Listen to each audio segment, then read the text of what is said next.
art has the capacity to transcend borders.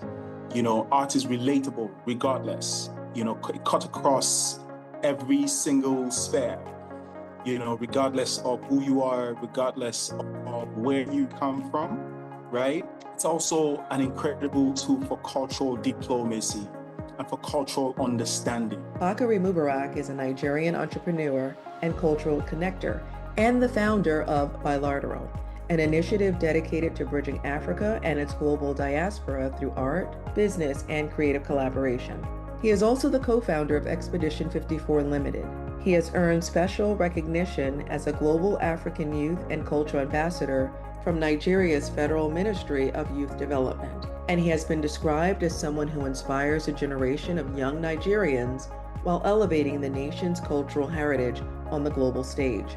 Recognized among the top 100 most influential people of African descent under 40, he's on a mission to build a borderless creative economy, connecting markets, empowering creatives, and amplifying African talent worldwide. Art has that capacity to bypass the intellect and go straight to your energy as a human being. And as well, it's also only language that doesn't need a translator to be felt. Point blank. In this episode, we dive into how art becomes a global language and a powerful form of soft power, reshaping how the world sees African and diaspora communities. We discuss Bakare's journey from modeling to cultural diplomacy and creative leadership. And we explore what it really takes to shift the global lens, build authentic cross-border collaborations, and tell African stories unfiltered. If you're a creative, a culture shaper, or anyone who feels called to use your gifts for something bigger than yourself, then this conversation is for you.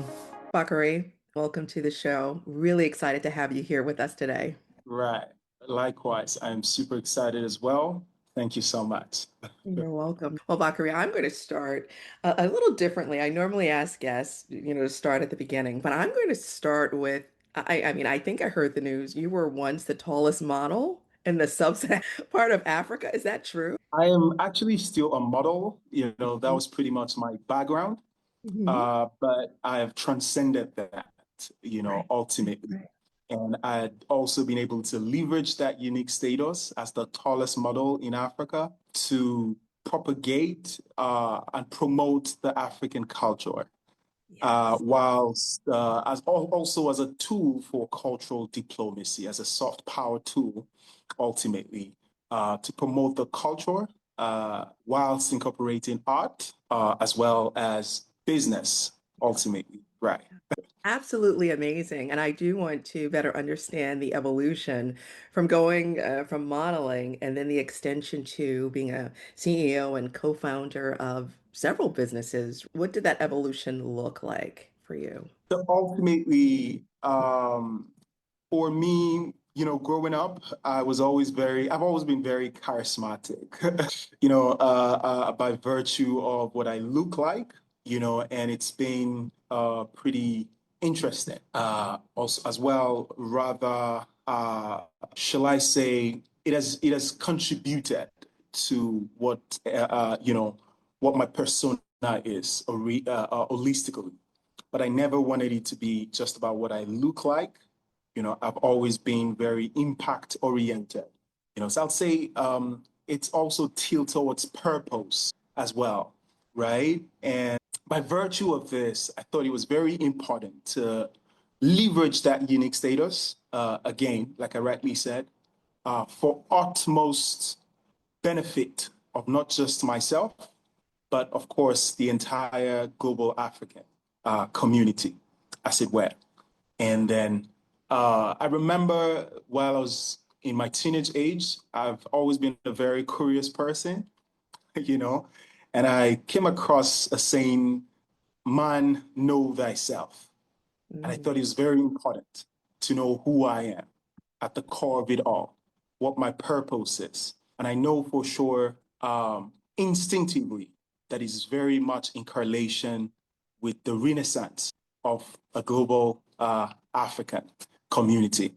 And then by virtue of this, it has led me to leveraging that to promote the culture as well as for cultural diplomacy, as well as other sociocultural endeavors that I've been involved in over the years and Hmm. business in Hmm. recent times. Yeah, that's wonderful. That's wonderful. And you mentioned Renaissance, and then promoting the culture.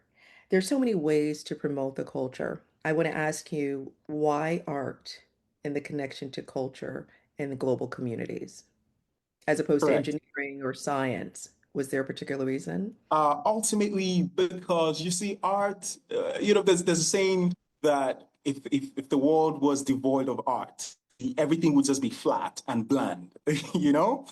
And this is by virtue of the fact that art has the capacity to transcend borders. Art is relatable regardless, it cut across every single sphere, regardless of who you are, regardless of where you come from, right? It's also an incredible tool for cultural diplomacy and for cultural understanding, as it were, right? So I thought uh, the continent is moving forward with regards to our presence on the global stage by virtue of other cultural expressions, on artistic expression. But we need to also balance that up with the visual part of it, with the aesthetic part of it. But it doesn't only, it's not only useful or important only from the aesthetic standpoint, but also from a cultural understanding standpoint, from an educational standpoint. So art, again, I believe, has the capacity to transcend borders. Art has the capacity to transcend boundaries. That's powerful. And it's almost as if art is a language. Indeed, it is a language, and it has been used over and over for several different social, cultural, religious, economic conversation starters, and sustainers. It helps to draw the audience in to reflect, on several different social issues as well. So art has always been and would continue to be that bridge ultimately. Mhm. Yes, absolutely. When you think about the barriers and the African diaspora and the role art plays, what is one wish that you hope your goal meets or the mission accomplishes in breaking down the barriers? Right. One of those is the fact that we must all agree that the African, the world has continuously drawn inspiration from the African continent, from cuisine to music to food to fashion and every other thing in between. We have gotten less credit for it, if you agree with me. And this is a global African thing. We've gotten less credit, we've gotten less recognition for this, right? So I'm hoping that art uh, on the second note, we have been misrepresented. Our culture, our at several aspects of our endeavor, of our livelihood as people of African descent across the world. There is a very important um, there is a very important intersection with art to actually communicate this the right way, by virtue of this creative expression.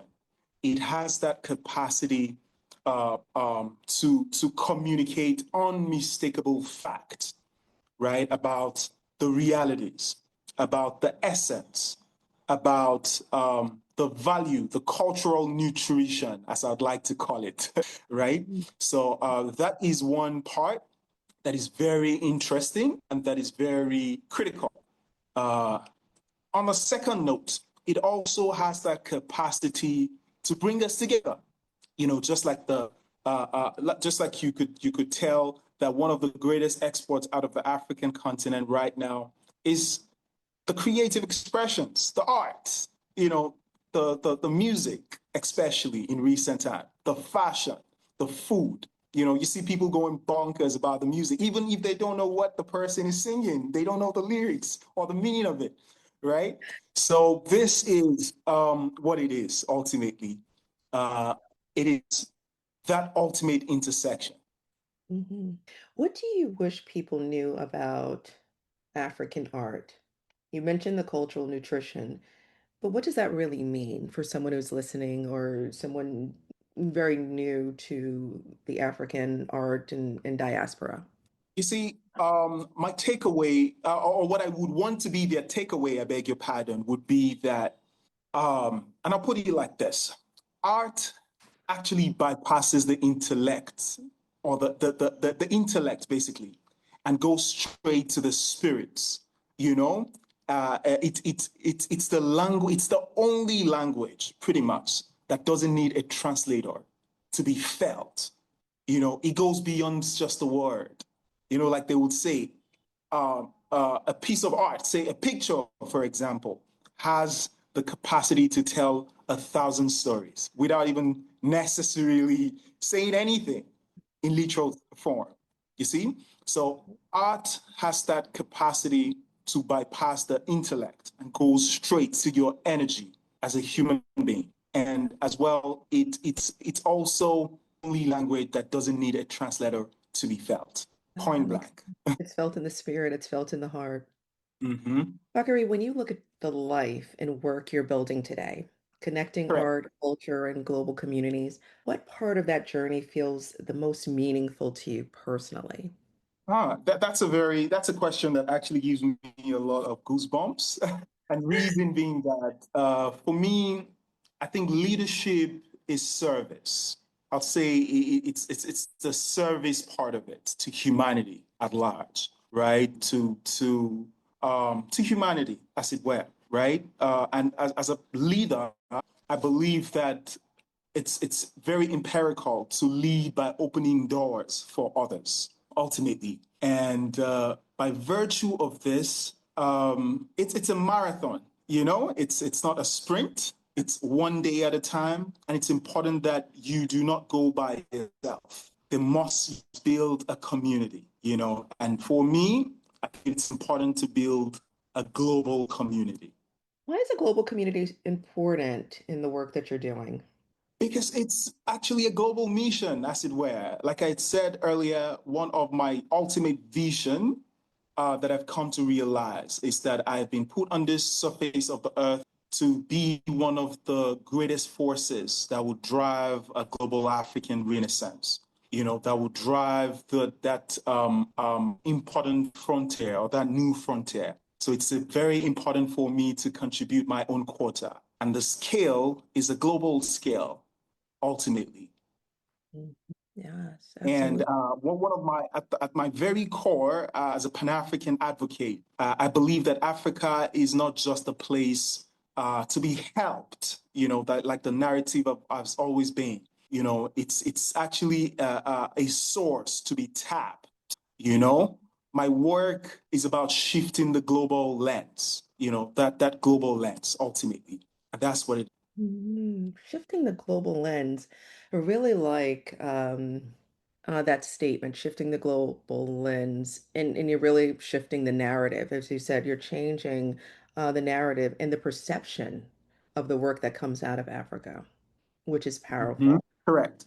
What does that day-to-day look like for someone who wants to shift the work that you're doing? Because you said it's step by step. What does that look like with such a huge goal? That's also a very interesting question because it's not a walk in the pack, and it's never promised, to be a walk in the park. It's a lot of work. It's coupled with the fact that a lot of harm has been done, to our reputation as African holistically. It's been hundreds of years of um, uh, systemic disenfranchisement, as it were, on several different things. And, it's multi-layered, right? So by virtue of this, one of the things that I hold very important is just like it is important to take it one day at a time, it is also important to learn. So I have come to cherish learning, and this is what I advise, you know, uh, based off of my work in the social cultural leadership space, uh, as well as my role as a member of the Advisory Council of the Black Professional in International Affairs.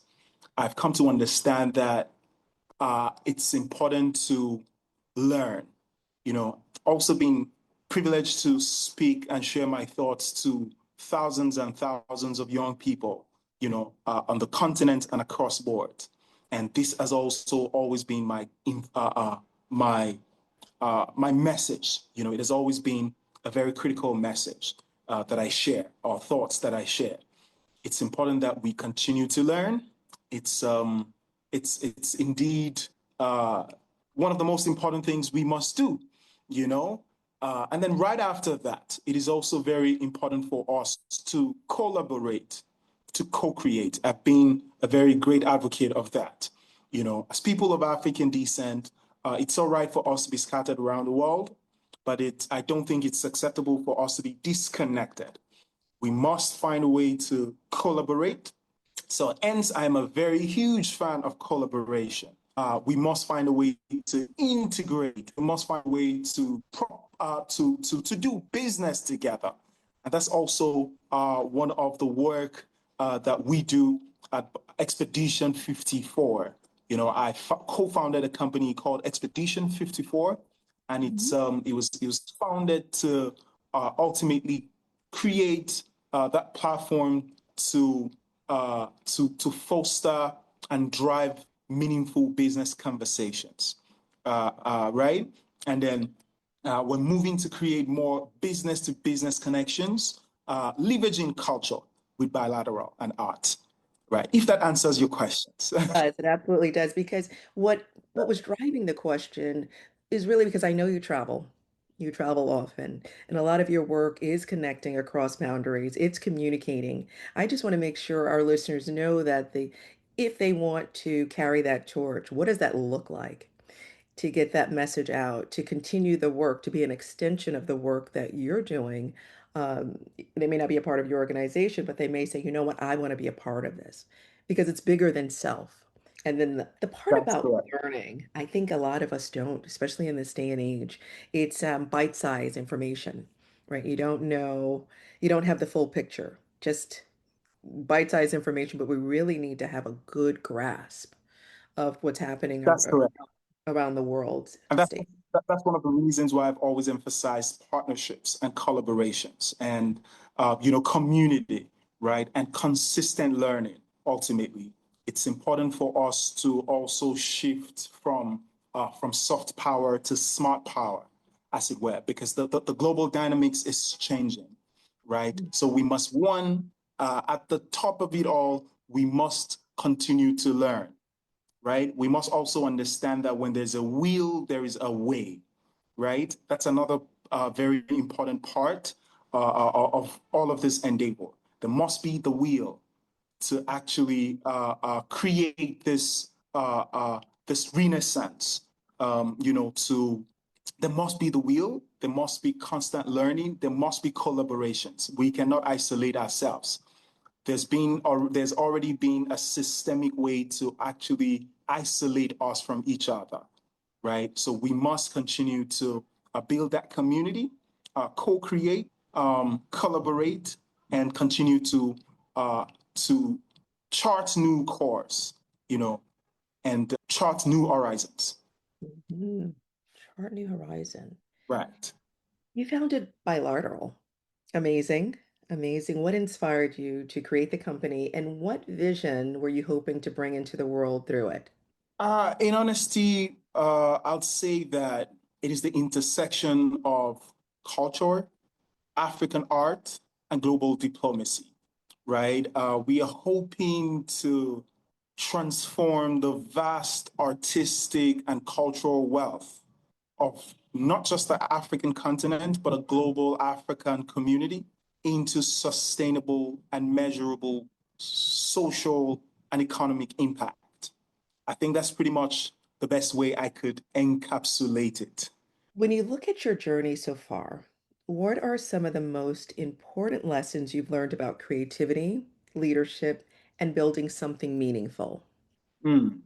That is also uh, you know, a very interesting question, as it were. One of the things I've learned, again, like I said, about leadership is the fact that it's interesting to know that it is important to open the doors for other people. It's not always going to be about you. You must learn to, there's a saying that leadership is not telling people to necessarily be like you, but making them realize the power in being who they want to be, right? In also making them realize they could be whatever they choose to be. And they could do small things in, in great or grand ways, right? And they could do great things from small places, as it were. This is one thing I've learned. I've also learned the importance of cultural understanding because as a global citizen, it's important to be able to communicate at certain frequencies, across the board, right? You cannot afford to be a mediocre, as it were. You can just not afford to. I'll give you a very practical example of some sort of cultural disparities, right? For example, on the African continent, if you're speaking to an elderly person or you're communicating with an elderly person or your parent, out of respect, you don't necessarily have to look at them straight in the eyes, right? But that means a whole different thing when you go across the Atlantic. So you must understand this and strike a balance, as it were, ultimately. So yeah, to not bore us with so much details, I'll just leave it at that. But one of those things, like I said, is about leadership, your responsibility as a leader, as well as the need to actually break that barrier and then encourage cultural understanding even more. Because I've also understand that it is very pertinent, very empirical for us as people of African descent to hone our story, to hone our narrative, to chart the course. You know the whole idea of the hunter and the gazelle. Imagine you having the hunter tell the story of the gazelle. What do you expect? You must tell your own story. You are the only one that has the capacity to tell the story unfiltered, unmistakable fact. And it's high time we stop dancing to the tune of propagandas as well as our narrative misrepresented or misrepresentation of our essence as a people. If you could sit down today with your younger self at the very beginning of your journey, what advice would you give him? I would pretty much say that there's nothing insurmountable. Again, when there's a will, there is a way.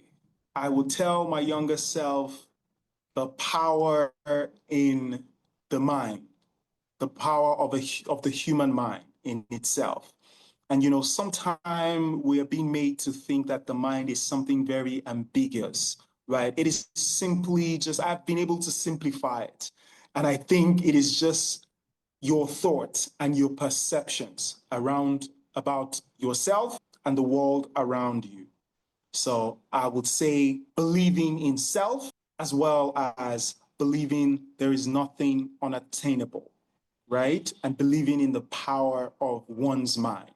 That's one thing I would have advised my younger self. And that's pretty much what I do to my younger ones, directly, as well as the younger people in the society, young people like myself in the populace, by virtue of my work as a global youth and culture ambassador, right? I think another thing I would love to also tell my younger self would be that you shouldn't ever despise the days of small beginnings because the greatness of a hog tree is embedded in that little tiny seed, as it were. And I'll say on a final note, it is also important that we focus as well on relationship, fostering amazing relationship on a global scale, respectful. Sure, one has to create and build a formidable global network of highly resourceful persons, institutions, and collaborative partnerships, as it were. And that's pretty much one of the things that I have taken very seriously as well, because I've always believed that wherever you are and wherever you want to be is simply as a result of the people you've met and the people that's met you. the people you know, and the people that know you, right? You know, if my mother never met my father, we probably wouldn't be having this conversation, in essence, if we think about it. True. So it's important to foster great collaborations, great relationships, as it were, formidable ones, genuine ones. You know, people who have your interest at heart. And this is also I'll seize this opportunity to thank every single person, you know, from my family to friends to associates across the world who has been a part of this journey. It's not been a walk in the park, like I said, or a bed of roses, but your support have actually kept us going and, you know, made us unstoppable, as it were. I tell you, made you unstoppable, and the work that you're Right. doing unstoppable. You are truly a trailblazer, truly a Thank you so much. trailblazer. And I'm in admiration of the work that you're doing to connect communities from a global perspective and what the part of you that you're pouring into others. I know we started off with the fact that you were the tallest model, but that was only a glimpse, that seed of what was to come next. What projects or ideas are you most excited about building next? So really, what's next for you? Currently, well, I do not want to let all of the cards out of the box, but Oh no. for sure, this year, one of our ultimate focus, we can't do it alone, right? One of our ultimate focus that would lend even more credence to the work we're doing is institutional partnerships. You know, we've heard a lot about, you know, the developments in the world, the different repositioning. You know, we see the global trajectory currently, and it's important to now more than ever position the creative economy as well, right? So I'll say institutional partnerships as well as very uh, uh, impactful collaborations across the board, not just institution Right. or institutional alone. Mhm. Okay, and I do understand not sharing before But of before course, it's we are time, not also sharing all the information before it's time, but this is impactful. right, right. I'm also happy to share that we are also very focused on expanding into the Middle East as well as Asia, as well as you know, we would also come back this year even better and bigger by the special grace of the Almighty to the Miami Art Week as well. But we hope to move one day at a time, one step at a time, one mountain surmounted or triumphed at a time. Right. Absolutely wonderful. For creatives who are listening who feel called to use their gifts, do you have any advice for them or any encouragement? Straight up, I'll just say to them, do not ever hesitate. You are needed and you are one of one, just like an original masterpiece of art. You are one of one. There is nobody that would completely have your exact experience, your exact struggle, your exact every single thing that makes who you are, right? So you should not hesitate. Start today, you know, start right now. Pour your heart and soul into your creative expressions and let the world benefit off of what nature and the universe and God Almighty has deposited in you. That's what it is. Thank you. Wow, Right, powerful. What amazing advice. right. If And in simple terms, I'll say that we should not deprive the world of the cultural nutrition, you know, that artistic nutrition. You should not deprive the world. So I think I understand how hard it could be. I understand how more pressure or the fear, you know, but it's important as well to understand that fear is only just an illusion. It's not real. It's a feeling, you know, it's really not real. And it's important. It's just it's a construct, right? Danger is real, and it's important for us to take safety precautions. But fear is ultimately not real. It's not real. It's just a matter of our mind, right? We must look our fears in the face and defile them, right? We must do this, and we must understand that. And come to think of it, if you could retrospect, right? If you could introspect and retrospect, you get to realize that 80% or over 80% of the things you've ever been anxious of or afraid of or scared of never happens. 80%, probably more, That's you true. know? That's it. That's true. Yeah, We spend most of our time worrying about something that never happens. So true. correct. If Correct. if people listening today remember one thing about your work and your message, what do you hope that message is? Mm. It would be that it's that's a very interesting question. And I think it would be that it's important for us as people of African descent across the globe to come together, to be united. Because that's the only way we could achieve that renaissance that we yearn for, right?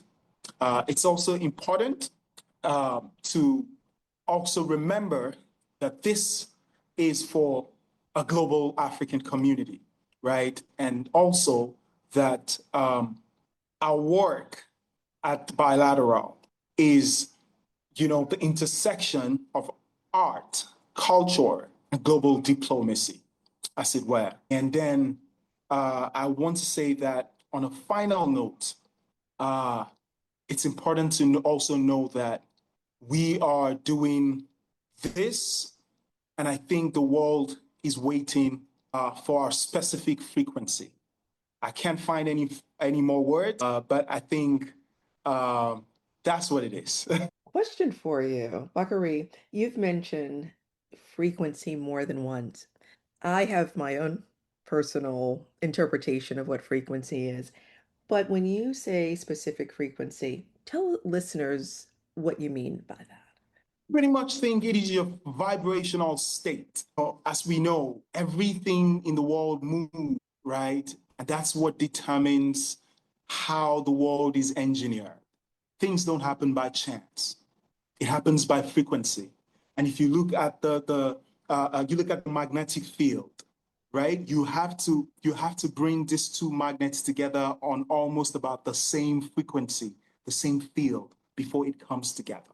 So you would literally magnet your type of energy, right? And you cannot do that by operating at a low vibration or a low frequency, as it were. It cannot be achieved at a low vibrational state, right? It's important to also understand that the frequency of the world is abundant. We must have that abundance mindset. And it's not about the conceptual idea of what wealth is in today's world. It's of the mind, it's of your thoughts and your perception and what you resonate, what you exude ultimately.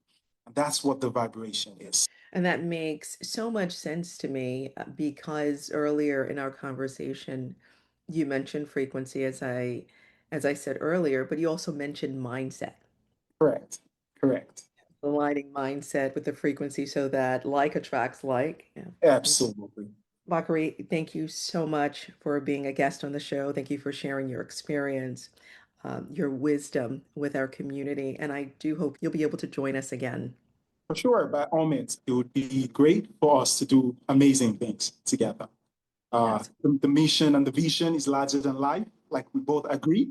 So we cannot do it in silos. We cannot do it in isolation. Thank you so much once again. Thank you for tuning in to today's episode. I hope you left feeling inspired and energized to follow your own path with purpose and creativity. Don't forget to subscribe, leave a review, and until next time, keep creating, keep dreaming, and keep living your purpose.